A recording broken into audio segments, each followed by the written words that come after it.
All right.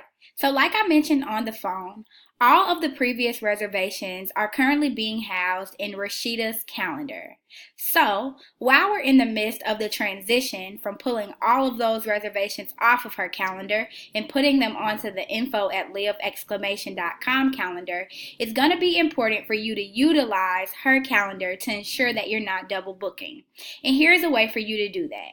When you log into the info at Google Calendar, on the left hand side here, you'll see everyone who is on staff and their name with a checkbox here.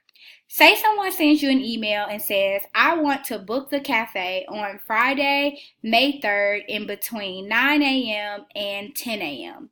What you're going to want to do before you make that reservation is go into the Google Calendar and click this box here next to Reesheda's name so that you're able to see anything that she has added to her own personal calendar. It will be listed in purple. Go to Friday, May 3rd, look at 9 a.m. to 10 a.m. or any date or time that they have said they'd like to come in and see if it's available. Remember, if you don't see room res, then it is available.